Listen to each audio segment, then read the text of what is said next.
Hey guys, what is up? It is me, Pagey, here once again with another video on The Flash Season 5. So obviously over the next week or so, or possibly even more, we're going to be picking certain things from either the trailer for The Flash that we got at San Diego Comic-Con over the weekend, or we will be going over some stuff revealed at the panel and, through various interviews at Comic-Con. But what we are going over today, really for the most part, comes from stuff that we knew before Comic-Con. But thanks to Comic-Con and that trailer, we have a few more things to add to the discussion and as to what exactly is going down with this particular character.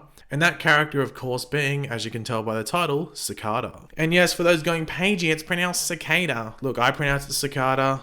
Others do as well. It's like tomato, tomato. Just live with it. So in the trailer for The Flash that we got at Comic-Con, we got the scene that we were supposed to receive at the end of Season 4, which had been deleted apparently due to there not being enough time, which I think we all know by now was BS. Anyway, this scene sort of took time away from the proper stuff, or proper new stuff that had been filmed for Season 5, Episode 1, as basically half of the trailer we got was that scene. But thanks to us getting to see that deleted scene, we actually do get a better understanding as to what could be going on with the character of Cicada in Season 5 of The Flash. And for those wondering, Pagey, have they even confirmed Cicada is the villain? And if that scene and the description that we got for the character a couple of weeks ago wasn't enough, they have actually officially confirmed that Cicada is the villain, and he will be played by Chris Klein. So Chris Klein might be an unknown actor to some of you, but if you have ever seen any of the main entries in the American Pie franchise, so American Pie 1, 2, 3, and 4, which was called The Reunion or something, then you would or should recognize him as Oz from those films. He has been in some other stuff, but that is obviously his most recognizable work. Now, in regards to that casting, from what I've heard at least, he wasn't their first choice. They wanted a few others to fill the role of Cicada, but due to this being a role that would be around 8 to 9 months of commitment due to the filming schedule for the Arrowverse shows, it can be hard to get your first choice, and it can come down to whoever can, commit to that time frame first. I don't know necessarily what number he was on their pecking order and stuff like that. I just know he wasn't their first 2 or 3 choices, but that happens with a lot of roles, I'm guessing. Here's actually a fun fact. Grant Gustin wasn't the top choice and someone couldn't commit, so there you go. But anyway, in the comics, Cicada is different than what it looks like we will be getting on the show, at least to his backstory. So in the comics, he killed his wife. He was an abusive man, but then goes on to trying to kill himself, but while he is trying to do that, he is struck by lightning and sees a vision which really pushes forward his motives for his run in the comics.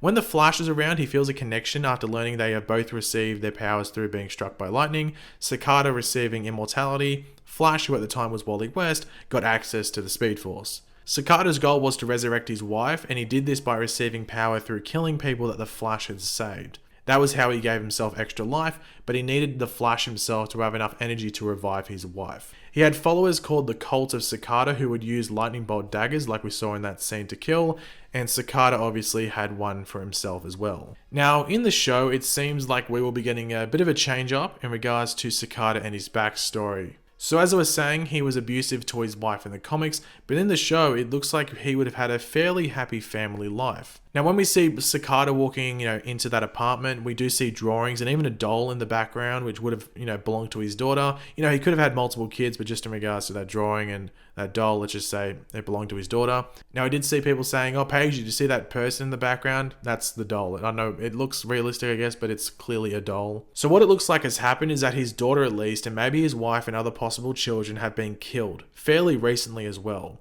So this basically sets up the motives for the character and why he is doing what he is doing. And that would be maybe something similar to the comic arc of Cicada, where he is trying to figure out a way in which to bring them back. Or maybe he has already found out a way in which to do that, and now is just, collecting resources to do so. In regards to the collecting of these resources, we do get our first little tease of, that when we see that lightning bolt dagger slam down the table, where it looked like his daughter would draw and stuff like that.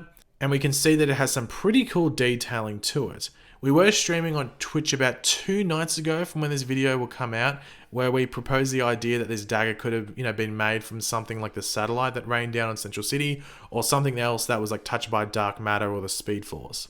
I'm sure we will learn about it as we get into Season 5 properly, but we see it draw energy from the TV that had the news clip about the Flash saving Central City again, and it essentially charges up the dagger with it flowing a red, orangey coloured energy. So as I was saying earlier, Cicada in the comics would take life force and power away from those that were saved by the Flash, But on the show, it's a bit more confusing. It just seems that he gets energy and powers up the dagger from things that, well, have anything to do with the Flash, including that of a TV playing a news report. It's pretty unclear as to what exactly went on here. I don't really think anyone could explain it, as it was like so vague. Personally, I think a better end scene with this character would have been to have focused on a person or maybe two people that the Flash had saved in the season 4 finale. So when that satellite is, raining down on Central City, when the Flash saves like one or two people, they say thank you Flash or something, and it focuses on them for like a couple of seconds, so we know the look of those people. And then later on in the end credit scene, we see those same two people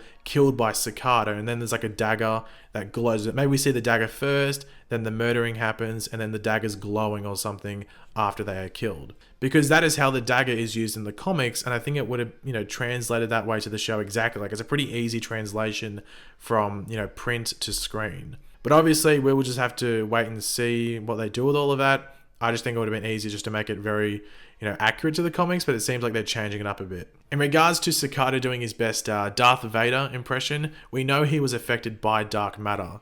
He is a metahuman, they've confirmed that. But maybe his interaction with dark matter messed him up pretty bad, which caused him to wear something that helps him to breathe or something like that. But maybe that could be his introduction arc, him drawing power with the dagger to use on himself to heal that issue, and then he can move on to bigger and more evil things or more motivated things, such as bringing his wife and daughter or other possible children back to life. Overall, I think Cicada sounds intriguing and looks intriguing. I know people are already shooting down the villain and saying he's going to be crap. Sure, they could have chosen a better villain maybe, and maybe a villain more people are familiar with.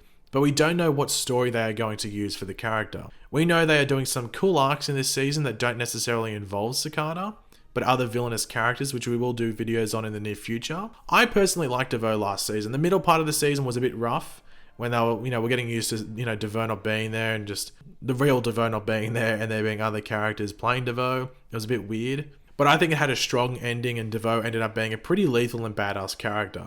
I know people are screaming out for another speedster villain, but is it necessary? Personally, I don't think it is, not now at least. Next season needs to be a speedster, I think, just for the sake of not wasting Barry's powers. But this season has a lot of focus on characters outside the villain. So we have Nora, we have Caitlin. We know we're getting focuses on both of those characters. So personally, I think a speedster villain would have been wasted this season. I think it's smarter to have a villain like Cicada, where we don't have to be meeting up with him every single episode and we can focus on other stuff, but he can still have a overlapping, threatening presence. But if they used a speedster villain this season, it would have been wasted. I personally think it would have been wasted. But thanks for watching, guys. Hopefully you enjoyed the video. If you did, it'd be awesome if you could drop a like on it to show your support. Let me know in the comments section down below. What are your opinions on Cicada? Are you looking forward to him? Do you think it sounds intriguing, his story and his backstory? Or do you have any corrections to what I said? Let me know in the comments section down below. And of course, if you are new to the channel, make sure to subscribe. I'll catch you later, guys. Goodbye.